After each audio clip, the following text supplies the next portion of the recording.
উত্তর করিমগঞ্জের বাগানের ভোট কোন দিকে? 2026 বিধানসভা নির্বাচন যত এগিয়ে আসছে ততই রাজনীতির উত্তাপ বাড়ছে উত্তর করিমগঞ্জ সমষ্টিতে। এই সমষ্টির নির্বাচনী সমীকরণে চা বাগানের ভোটের গুরুত্ব বরাবরই আলাদা। সেই বাস্তবতাকে সামনে রেখেই আমাদের বিশেষ অনুষ্ঠান জনতার কণ্ঠে 2026 পৌঁছে গেল বাগান এলাকার মানুষের কাছে। রাজনীতির মঞ্চ ছেড়ে বাস্তব জীবনের কথোপকথনে স্কাই 18 বাংলা নিউজের জনতার কণ্ঠে 2026-এ আপনাদের সাথে রয়েছে আমি সুস্মিতা। সমাগত বিধানসভা নির্বাচন এবং নির্বাচনে কি ধরনের সরকার চাইছেন জনগণ, এটাই হচ্ছে আসল বিষয়। এই মুহূর্তে রয়েছে উত্তর করিমগঞ্জ সমষ্টির এওলাবাড়ি চা বাগান এলাকায়। এখানকার যারা চা জনগোষ্ঠীর লোকেরা রয়েছেন, ওনারা কি ধরনের সরকার চাইছেন সেটাই জানবো আমাদের আজকের এই অনুষ্ঠানের মাধ্যমে। এবং সরকার থেকে যেসব সুযোগ সুবিধা দেওয়া হয়, ওনারা কি সেসব সুযোগ সুবিধা পেয়ে আসছেন নাকি বঞ্চিত হচ্ছেন, প্রত্যেকটা কথা জানাবো আপনাদেরকে আমাদের আজকের এই অনুষ্ঠানের মাধ্যমে। তাহলে চলুন আমাদের আজকের এই অনুষ্ঠান জনতার কণ্ঠে 2026 শুরু করা যাক। বাগানের আঁকাবাঁকা পথ ধরে হাঁটতে হাঁটতে সাংবাদিক সুস্মিতা পৌঁছান উত্তর করিমগঞ্জ সমষ্টির এউলাবাড়ি চা বাগানে। চারপাশে কর্মব্যস্ত শ্রমিক, কাঁধে ঝুড়ি, হাতে কাঁচি, চা পাতার মাঝেই চলল ভোটের আলোচনা।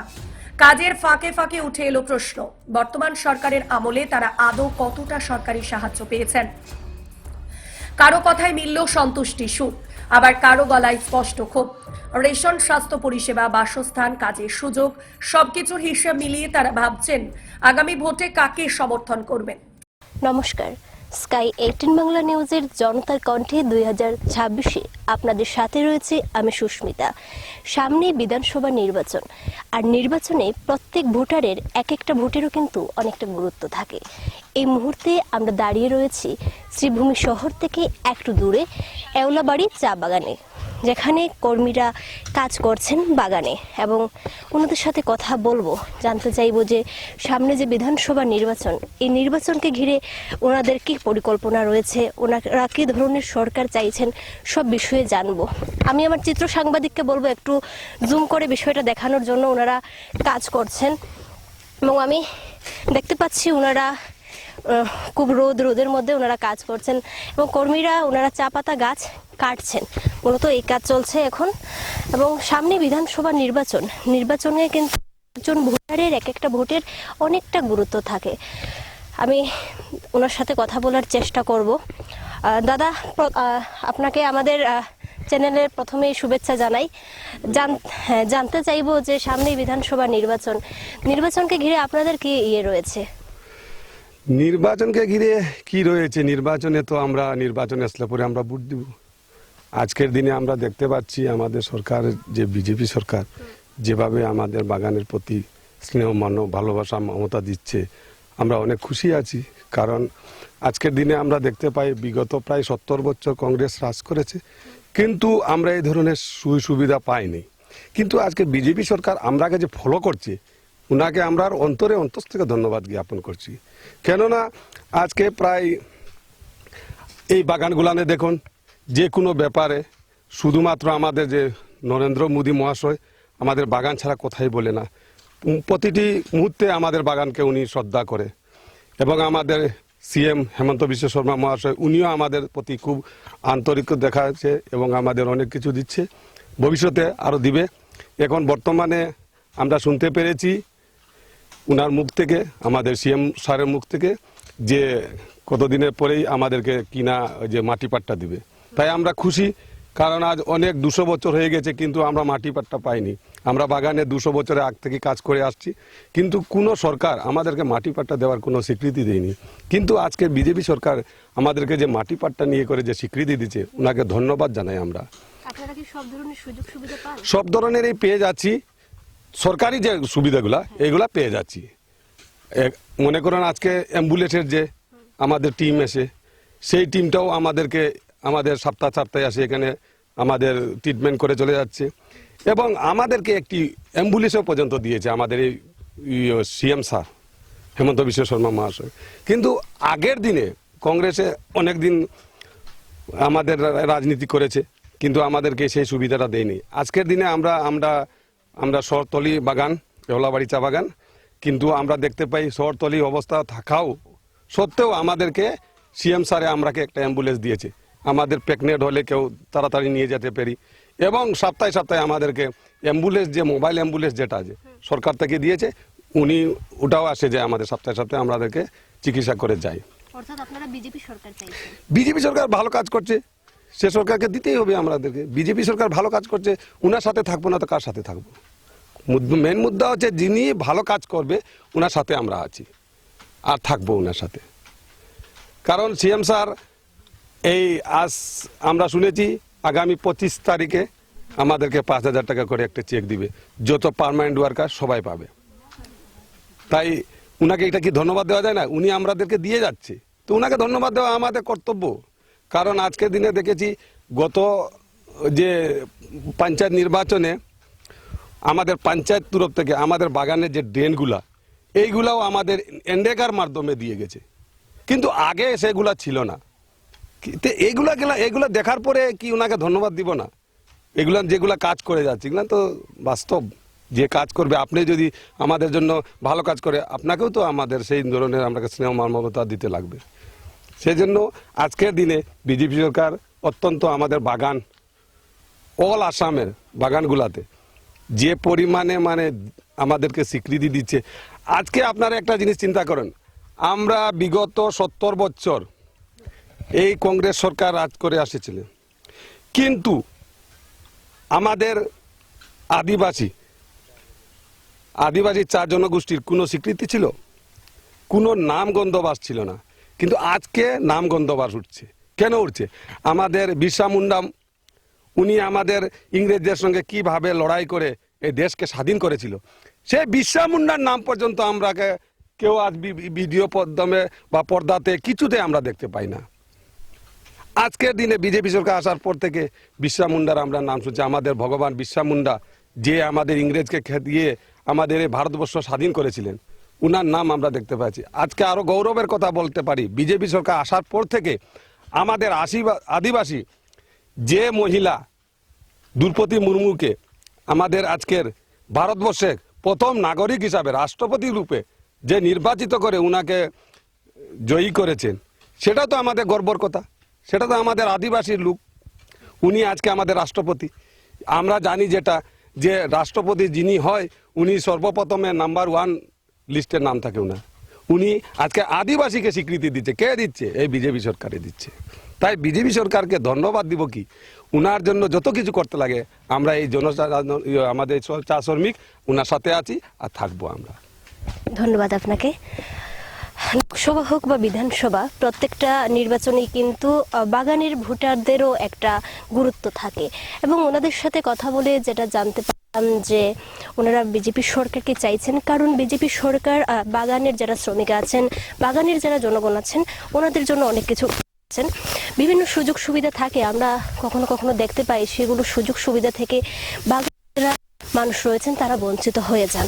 কিন্তু ওনার সাথে কথা বলে যেটা জানতে পারলাম যে ওনারা সব ধরনের সুযোগ সুবিধা থাকেন, এবং সরকার থেকে যেগুলো সুযোগ সুবিধা দেওয়া হয় সবগুলো পেয়ে থাকেন। আমার মধ্যে রয়েছেন আরো একজন দিদি। কেমন আছো? ভালো। কি ধরনের সরকার চাইছো তুমি, জানতে চাইবো তোমার কাছে। আমি করতে পারছি না। বিজেপি সরকার চাইছো না কংগ্রেস? বিজেপি সরকার।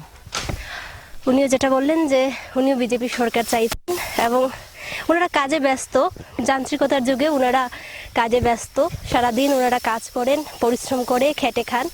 এই মুহূর্তে রয়েছে এওলাবাড়ি চা বাগানে, যেখানকার সামগ্রিক পরিবেশ এবং মানুষজন কি চাইছেন সেটাই তুলে ধরার চেষ্টা করছি। আমি সাংবাদিককে বলবো এখানকার যে সামগ্রিক পরিবেশটা, ওনারা যে কাজে ব্যস্ত হয়ে আছেন সেটা তুলে ধরার জন্য। খুব ভালো লাগছে ওনাদের সাথে কথা বলতে পেরে, এবং প্রথমবার ওনাদের সাথে এইভাবে মিশতে পেরে এটা ভালো লাগছে। এখানে রয়েছেন আরও অনেক শ্রমিকরা যারা কাজ করছেন, ওনাদের সাথেও কথা বলার চেষ্টা করব। সামনেই কিন্তু নির্বাচন, আর নির্বাচনকে ঘিরেই কিন্তু অনেক পরিকল্পনা। কেমন আছো তুমি? ভালো আছো? ভালো। কি ধরনের সরকার চাইছো? আমরা বিজেপি সরকার। সব ধরনের সুযোগ সুবিধা পাও? হ্যাঁ পাই। যাই হোক, ধন্যবাদ ওনাকেও। ওনারা প্রত্যেকেই চাইছেন যে বিজেপি সরকার ওনারা চাইছেন। আরও দেখতে পাচ্ছি ওনারা কাজে ব্যস্ত আছেন, আমি কথা বলার ওনাদের সাথেও চেষ্টা করব। এখানটায় ওনারা কিন্তু কাজে ব্যস্ত, এবং কাজের মধ্যে ওনাদের সাথে কথা বলতে পারছি আমি, এটা আমার সৌভাগ্য।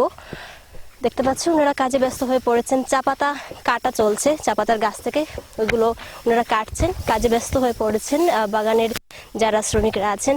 এবং সবচেয়ে বেশি যেটা দেখার বিষয় সেটা হচ্ছে এখানকার মহিলারা কিন্তু বাগানে কাজ করছেন।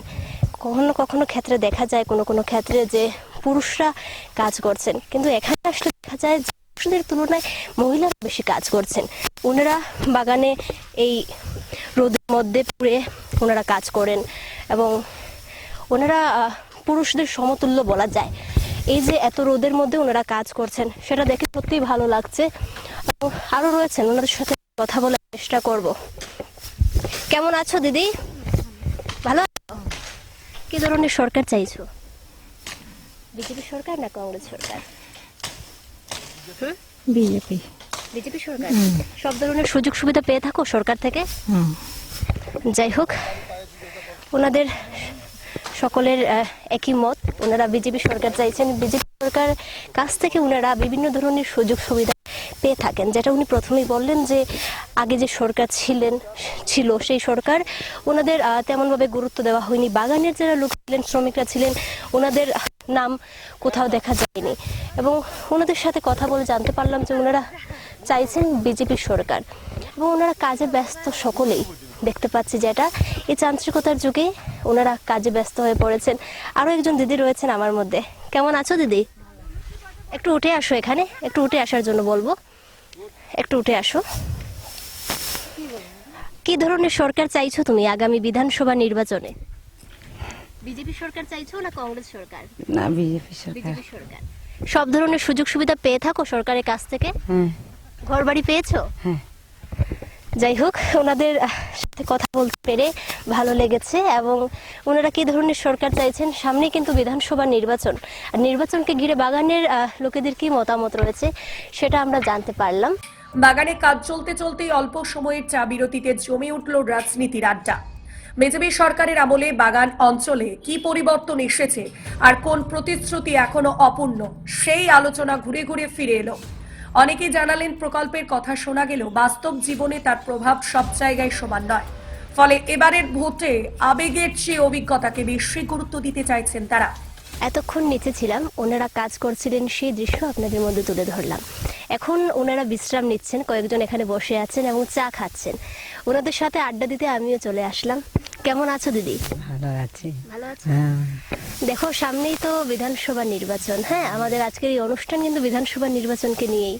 আমি জানতে চাইবো যে বিধানসভা নির্বাচনে তোমরা কি ধরনের সরকার চাইছো? আমরা বিজেপি সরকার। কেন কংগ্রেস সরকার কেন চাইছো না? না না, চাইছি না যে আমাকে কংগ্রেস সরকার ছিল তখন আমরা অন্ধকার ছিলাম, এখন বিজেপি সরকার আসার বাদে আমরা আলো হয়ে গেছি। কাছে এসে তুমি বসো। অর্থাৎ কংগ্রেস সরকার থেকে কোনো সুযোগ সুবিধা তোমরা পাও না? না না না, আমরা অন্ধকারে ছিলাম, কংগ্রেস সরকার আসলো তো। এখন বিজেপি সরকার আসার বাদে আমরা আলো হয়ে গেছি। বিজেপি সরকার ঘর বাড়ি নিয়ে অলরেডি, পয়সা করি নিয়ে, চাল ডাল লবণ নিয়ে অলরেডি দিয়ে যাচ্ছে। তো আমরা বিজেপি সরকার চাইছি। অর্থাৎ যে ধরনের প্রকল্প রয়েছে সবকিছু আপনারা পেয়ে যাচ্ছেন? হ্যাঁ, পেয়ে যাচ্ছি, তার জন্য বিজেপি সরকার চাইছি। আপনাদের কত সময় কাজ করতে হয় এখানে? এখানে 1:30টার সময়। সকালে কয়টায় আসেন? 7:30। 7:30। আর সারাদিনে খাবার দাবার? তো 1:30। বাড়ি গিয়ে খান? ওনারা সকলেই বলছেন ওনারা বিজেপি এবং কেন জিজ্ঞেস করাতে ওনারা বলছেন যে কংগ্রেস সরকার ওনাদেরকে অন্ধকারে রেখেছিল এবং বিজেপি সরকারের আশাতে ওনারা আলোর জগতে পা রেখেছেন। যাই হোক, ওনাদের সাথে কথা বলতে ভালো লাগলো এবং কথা বলে জানতে পারলাম আগামী যে নির্বাচন রয়েছে সেই নির্বাচন নিয়ে ওনাদের কি মতামত রয়েছে। কারণ আগেই বলেছি, চা জনগোষ্ঠীর যারা লোকেরা রয়েছেন প্রত্যেকের, এই দেশের যতজন নাগরিক রয়েছেন প্রত্যেক নাগরিকের একটা ভোটেরও কিন্তু অনেকটা গুরুত্ব আছে, অনেকটা মান্যতা। তাই প্রত্যেক মানুষের, প্রত্যেক নাগরিকের মতামত জানাটাও কিন্তু আমাদের কর্তব্য। ওনাদের সকলের একই কথা, ওনারা বিজেপি সরকার চাইছেন।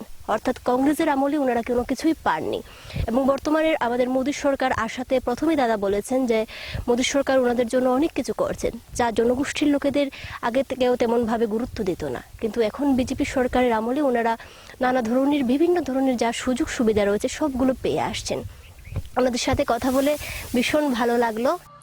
বাগান অঞ্চলের মানুষের মনের কথা শোনার পর আমাদের যাত্রা এগিয়ে গেল উত্তর করিমগঞ্জ সমষ্টির পঞ্চায়েত এলাকায়। বাগানের সবুজ ছেড়ে গ্রামীণ জনপথের রাস্তা, বাজার আর বাড়িঘরের ছবিতে ধরা পড়ল এক অন্য বাস্তবতা। এখানেও আলোচনার কেন্দ্রে একটাই প্রশ্ন, 2026 সালের ভোট যাবে কোন দিকে? নমস্কার, স্কাই 18 বাংলার জনতার কণ্ঠে 2026-এ আপনাদের সাথে রয়েছি আমি সুস্মিতা। সামনে কিন্তু বিধানসভা নির্বাচন, আর এই বিধানসভা নির্বাচনকে ঘিরে জনপ্রতিনিধিদের ব্যস্ততা তো আমরা সর্বত্র লক্ষ্য করছি। এই মুহূর্তে আমি দাঁড়িয়ে রয়েছি যেখানটায়, এটা শ্রীভূমি জেলার উত্তর করিমগঞ্জ সমষ্টির ধরকুনা এলাকা। আপনারা নিশ্চয়ই জায়গাটা দেখে বুঝতে পারছেন এখানকার কি অবস্থা। বন্যার সময় নদী ভাঙনের ফলে এখানকার যে রাস্তাটা ছিল সেটা কিন্তু ভেঙে তলিয়ে যাচ্ছে নদীর বুকে। দিন দিন কিন্তু জনপ্রতিনিধিদের কোনো সাড়া নেই। এক কথায় বাচ্চারা স্কুলে যেতে এদিকে সমস্যা হচ্ছে, তারপর রাস্তাঘাটের যে দুরবস্থা, কিছুদিনের মধ্যেই হয়তো এখানে যে মসজিদটা রয়েছে সেটার কিন্তু অধিকাংশ হয়তো নদীর বুকে তলিয়ে যাবে, এমনটাই লক্ষ্য করা যাচ্ছে। আমি আমার চিত্র সাংবাদিককে বলবো একটু বিষয়টা দেখানোর জন্য। এই যে ছোট ছোট বাচ্চারা স্কুলের থেকে বাড়ি ফিরছে, রাস্তাটার কি অবস্থা, এখান দিয়ে বড় মানুষের যাতায়াত করাও কিন্তু অনেকটা বিপজ্জনক। এমন একটা বিপদ সংকুল এলাকা, অথচ নির্বাচন সামনেই কিন্তু জনপ্রতিনিধিদের নেই সাড়া। কি আশ্চর্য এক ব্যাপার, ভোট এলেই যারা জনপ্রতিনিধিরা রয়েছেন ওনাদের দেখা যায় ভোটের জন্য নির্বাচনী প্রচার চালাতে, এবং উন্নয়নের যে জোয়ার বইছে, আমি একদিন বলেছিলাম যে উন্নয়নের জোয়ার বইছে শ্রীভূমিতে, এটাই উন্নয়ন শ্রীভূমির? আপনারাই বলুন। আমার মধ্যে রয়েছেন এখানকার স্থানীয় জনগণ, যাদের সাথে আমি কথা বলবো। আপনাদের এলাকার এই যে দুরবস্থা দেখে ভীষণ খারাপ লাগছে। প্রথমত আমি যেটা বলছি, আপনারা কি বিভাগীয় কর্তৃপক্ষের সাথে দেখা করেছিলেন এই বিষয়টা নিয়ে? আমরা বিভাগীয় কর্মসূচির সাথে দেখা করেছি, কথা বলেছি। আমাদের মাননীয় বিধায়ক আজকে তিনবারের বিধায়ক, আজ তো 5 বছর, এই 5 বছর ধরে ওনার দেখাই নেই পাই, উনি তো কাঠিগড়ায় চলে গেছেন। আমাদের এই অবস্থা, এই রাস্তার অবস্থা, এই শুধু এইটা নয়, আরও সামনে বাঙ্গন আছে রাস্তাটা, আমরা ওটাই তো দেখাইতেছি। এই মসজিদটা আছে, এই বাচ্চা কাচ্চা, আমাদের কৃষিজীবী, এই গ্রামটাই পুরা কৃষিজীবী। ওখানে কৃষি বাগান আছে, সবজির বাগান, ধানের বাগান সব আছে। যাতায়াতে খুব কষ্ট হয়েছে। আর একটি মাত্র রাস্তা এই গ্রামের, এই দুরবস্থাটা উনি আমাদের সবার সাথে শেখাত, যেই আসে, বিগত পঞ্চায়েত নির্বাচনের সময় প্রতিনিধিরা আসছে, কথা দিয়েছে, কিন্তু আজ দিন পর্যন্ত একদিন আয় নাই। কতদিন ধরে এই অবস্থা এখানকার? এটা 2 বছর হয়ে গেছে, 2 বছর থেকে এই অবস্থাটা। না বিধায়কের সাড়া নাই, বা পঞ্চায়েত প্রতিনিধি যেই হোক, কারো কোনো সাড়া নেই। কারো যে বলি হ্যাঁ ফাউন্টাক দিব, এই কথা বলতে বলতে আজ তো 2টা বছর হয়ে গেছে। ওনারা কি আপনাদেরকে আশ্বাস দিয়েছিলেন যে ওনারা আসবেন? বারবার আমাদের এই উত্তর করিমগঞ্জের বিধায়ক কমলাক্ষ দেব পুরকাইশ তো 3বার এসে গেছে, বারবার প্রতিশ্রুতি দিয়ে গেছে, এই মাসে আসবো, এই ইঞ্জিনিয়ার পাঠাবো, এস্টিমেট হবো, গুয়াহাটি যাবো, এই স্যাংশন করে নিয়ে আসবো, বারবার প্রতিশ্রুতি দিয়ে গেছে।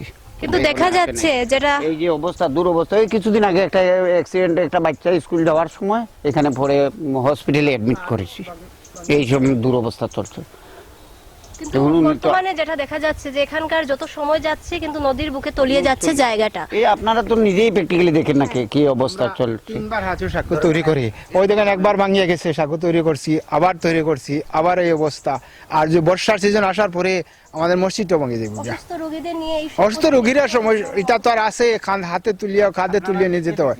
আর নিজে তো সরজমিনে, এটা আমাদের, আমরা তো মিথ্যা কিছু বলছি না, সরজমিনে আসে ওইটাতে আমরা আবেদন করতেছি। ওইটাতে যে কোনো কর্তৃপক্ষ হোক, বিভাগীয় কর্তৃপক্ষ হোক, জনপ্রতিনিধি হোক, যে হোক, এটা যদি আমাদের কেউ করে দেয় তার কাছে আমরা চিরঋণী কৃতজ্ঞ থাকবো। কিন্তু যেহেতু দেখা যাচ্ছে 2 বছর ধরে এখানকার এই অবস্থা, এখন সামনেই নির্বাচন, আপনারা কি মনস্থির করেছেন নির্বাচনকে নিয়ে? আমাদের এই রাস্তাগুলা যদি, এই ভাঙ্গনগুলা যদি আমাদের এই দুরবস্থার সমাধান যদি না হয়, তাহলে আমরা এই ভোট বয়কট করব। এই একটা কথা মানতে লাগবো যে আমাদের আজ তো 15 বছর আগে আমাদের গৌতম রায় যখন কংগ্রেসের মিনিস্টার ছিল, উনি কিন্তু আমাদের এই রাস্তায় বহুত সাহায্য করেছে, এটা প্রশংসা। আমরা 95% ভোট আমরা এই কমলাক্ষকে বারবার দিয়েছি বিগত 3 বছর ধরে। বারবার উনি বারবার আসে, কিন্তু এই অবস্থা আমাদের। যাই হোক, যেটা বুঝতে পারলাম এখানকার যে দুরবস্থা, আমার মধ্যে এখানকার স্থানীয় বড় জ্যেষ্ঠ লোকেরও রয়েছেন, আমি কথা বলবো আঙ্কেল আপনাদের সাথে। সামনেই দেখুন, সামনেই বিধানসভা নির্বাচন, আপনারা কি ধরনের সরকার চাইছেন? না আমরা চাইছি তো, আমরা এটার লাগি আমরা তো বসছেন বারবার আমরা রিকোয়েস্ট করি, কিন্তু আমরা তো কোনো সাহায্য পাই নাই কেন, এই মসজিদের কারণে, বাচ্চারার কারণে, বা আমরা গ্রামের তো একটা রাস্তা হোক আর দ্বিতীয় কোনো রাস্তা নাই। ওদিকে আমরা এটা সাহায্য পাইলে আমরাও এটা সাহায্য তা না যেটা লাগে আমরাও করে দেবো, ওটার লাগে আমরা বেশি ব্যস্ত। বুঝছেন, আমরা তো 15 বছর টানে দিলাম পাস করিয়া, আমরা তো দিতেই আছে, কিন্তু আমরা তো কোনো কাজ আর না। এর কারণে আমরা চাইছি যে আমরা একটা এই সাহায্যটা আমরা বারবার চাইতেছি যে আমরা একটা রাস্তা, দ্বিতীয় কোনো রাস্তা নাই। হ্যাঁ, ওটাতে আমরা অতি সত্তর মানে আমরা একটা সাহায্য করিয়া যে হোক আমরা দেন, নার্সির মাত্র অভাব কিছু। আপনার কাছেও আমি একই কথাই জানতে চাইবো, যেহেতু এখানকার কিন্তু খুব দুরবস্থা যেটা লক্ষ্য করছি আমরা, কি বলবেন সেই বিষয়ে? কি এই বিষয় নিয়ে আর কি বলবো, আমরা MLA 15 বছরের MLA, যার কারণে তাই আমরা এখানে 3-4 বার আইসন, আইয়া আমরা একটা আশ্বাস দিছেন যে এই রাস্তাটা তোমার করিয়া দিমু, এই বাঙ্গনটা আমরা ঠিক করিয়াও দিমু। তখন তাই না ইয়া খালি কইয়া যায়, শুধু কইয়া যায় আর আইন না, বুঝছেন। ইঞ্জিনিয়ার ফাটাইমু, ওটা ফাটাইমু কইন, কিন্তু কোনো কাজ নাই। এখন দেখুন কয়েকদিন আগে একটা বাচ্চা আটিয়া স্কুল থেকে যাইতে আছে, যাওয়ার সময় এখানকার বাঁশ ভাঙ্গিয়া ফোড়ার পরে একদম গরিব ছেলেটা, তখন তার মা বাবা গ্রামে থাকিয়া কিছু পয়সা তুলিয়া নিয়া ডাক্তার দেখাইছেন, হাত ভাঙ্গাও আছে, এখনো ছেলেটা ব্যান্ডেজ করা আছে, বুঝলেন। যার কারণে আমরা চাই আর যে আমরা ওটাটা ইমিডিয়েটলি করিয়া দেওয়ার লাগি রাস্তাটা বাঙ্গনটা। আর আমরা রাস্তা গ্রামে একটা মসজিদ, এই মসজিদটাও আমরা দেব গিয়া, এই যে আরম্ভ হয়েছে আর বাঙ্গন, ওটাতে আমরা অনুরোধ রইল। আর লঙ্গাই নদী বকে চলে যাচ্ছে। যাই হোক, আপনাদের কাছ থেকে যেটা আমি জানতে পারলাম, আমি আমার চিত্র সাংবাদিককে আবারও বলবো, এখানকার যে অবস্থা, মানুষের যে যাতায়াতের যে দুরবস্থা, সেটা একটু ভালো করে তুলে ধরার জন্য। কি দুরবস্থা, কিছু বলার নেই। বিধায়ক বারবার আশ্বাস দিয়ে ওনাদেরকে নিরাশ্বাস করেছেন এবং বিধায়কের কোনো সাক্ষাৎ নেই। ভোট আসলেই দেখা যায় ওনাদের নির্বাচনী প্রচারে, অথচ ওনারা কোথাও নেই। নির্বাচন গেল, ওনারাও চলে যান। এক উন্নয়নের জোয়ার নদীর বুকে তলিয়ে যাচ্ছে এই জায়গাটা। কাছে ধর্মীয় একটি প্রতিষ্ঠান, মসজিদ রয়েছে। এই রাস্তা যদি খুব শীঘ্রই মেরামত করা না হয়, তাহলে খুব শীঘ্রই এই মসজিদটার অধিকাংশ জায়গাও নদীর বুকে তলিয়ে যাবে। এবং আমরা প্রত্যক্ষ লক্ষ্য করি, প্রতি বছর কিন্তু আমাদের শ্রীভূমি শহরে বন্যা হয় বেশিরভাগ সময়। যদি আবারও বন্যা হয়, তাহলে এখানকার কি অবস্থা হবে তা দর্শকরাই আপনারা বলুন। যাই হোক, এখানকার যে পরিবেশ, যে সামগ্রিক দৃশ্য আপনাদের মধ্যে আমি তুলে ধরার চেষ্টা করলাম। সব মিলিয়ে উত্তর করিমগঞ্জের বিভিন্ন অঞ্চলের যে ছবি উঠে এলো তা স্পষ্ট করে দেয়, এই সমষ্টিতে ভোট এখন আর শুধু দলীয় রাজনীতির বিষয় নয়, বরং দৈনন্দিন জীবনের সঙ্গে ওতপ্রোতভাবে জড়িয়ে থাকা এক সিদ্ধান্ত। আগামী দিনেও প্রতিটি সমষ্টিতে পৌঁছে মানুষের কথা শোনার এই প্রচেষ্টা চলবে। জনতার কণ্ঠে 2026-এর মাধ্যমে আমরা তুলে ধরব সেই সব কণ্ঠস্বর যাদের সিদ্ধান্তেই নির্ধারিত হবে আগামী দিনের রাজনীতি।